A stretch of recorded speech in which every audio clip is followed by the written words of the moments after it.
अगर हम लोग बात करें संसदीय समितियों के बारे में, तो कुछ समितियां स्थायी समितियां होती हैं, जो आपके यहाँ पर वित्तीय समितियां होती है। 3 स्पेशली फाइनेंशियल कमिटीज हैं, वित्तीय समिति हैं, और लगभग हमारे यहाँ पर 24 विभागीय समिति हैं। 24 क्या है दोस्तों आपके यहाँ पर? विभागीय समिति हैं। और ये आपके यहाँ बजट वाला टाइम इनका गठन होता है। उसके साथ साथ अन्य समितियां हैं, बहुत सारी आपकी अन्य समितियां हैं। आपने देखा होगा SC/ST से संबंधित, महिलाओं से संबंधित, सरकारी आश्वासन से संबंधित, नैतिकता से संबंधित, सदाचार से संबंधित। तो समितियों को जनरली आप इस चैप्टर को पढ़ें तो थोड़ा सा ध्यान रखना कि समितियां स्पेशली कितने प्रकार की होती हैं। संसदीय समितियों के बारे में अगर हम बात करें तो यहाँ पर आप लोगों को संसदीय समितियां जो मिलेंगी उनमें से वित्तीय समितियां, और वित्तीय समितियां स्पेशली वित्तीय समितियों में आप लोगों को एक मिलती है लोक लेखा समिति, एक प्राक्कलन समिति, एक सार्वजनिक उपक्रम समिति, एक पब्लिक अकाउंट कमेटी, लोक लेखा समिति, विपक्ष के इसके जो है वो दोस्तों अध्यक्ष होते हैं, एक आपकी प्राक्कलन समिति, राजस्थान में तो प्राक्कलन समिति भी A और B 2 होती हैं, और एक आप लोगों की सार्वजनिक उपक्रम समिति, सार्वजनिक उपक्रम समिति। अब एक चीज जरूर याद रखना, उनके अलावा हमारे यहाँ पर 1993 से विभागीय समितियां भी होती हैं। क्या होती हैं दोस्तों आपके यहाँ पर? विभागीय समिति भी होती हैं।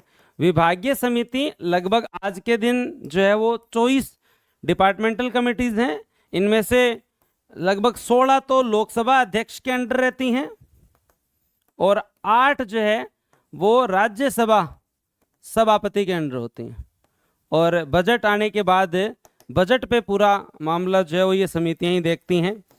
उसके अलावा हमारे यहाँ पर बहुत सारी अन्य समितियां भी होती हैं,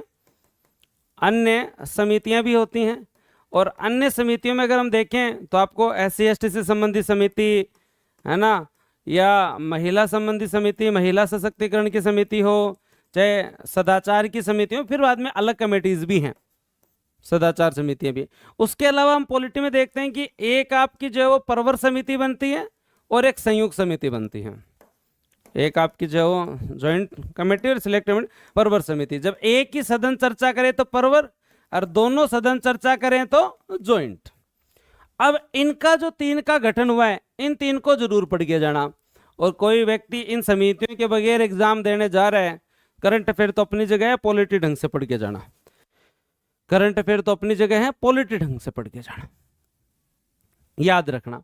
तो हम स्पेशली पार्लियामेंट कमिटीज में फाइनेंशियल कमिटीज पढ़ते हैं, डिपार्टमेंटल, अदर कमिटीज, और सदन से संबंधित के अंदर ये समितियां हम लोग पढ़ते हैं। अब राजस्थान वाली मत ले आना एक बार, यहाँ पे राजस्थान का करंट अफेयर बाद में देखेंगे। अब जो ये गठन किया गया है, इन 3 समितियां जिनका प्रतिवर्ष गठन किया जाता है, इन 3 समितियों को ढंग से याद करना। हमारे यहाँ पर जो इन 3 समितियों का गठन किया गया है 2026-27 के लिए।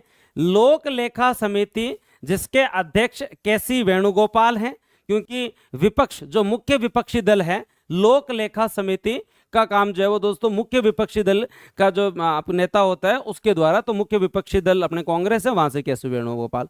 प्राक्कलन समिति जो बजट के एस्टिमेट से संबंधित काम करती है, कि बजट के एस्टिमेट बनाते समय जो है वो मितव्यता बरती गई है, नहीं बरती गई है, तो उसके हेड है संजय जायसवाल जी। और लोक उपक्रम समिति जिसे PSU कमेटी कहते हैं, ये दोस्तों आपकी कौन जो है वो वैजयंत पांडा, भाजपा।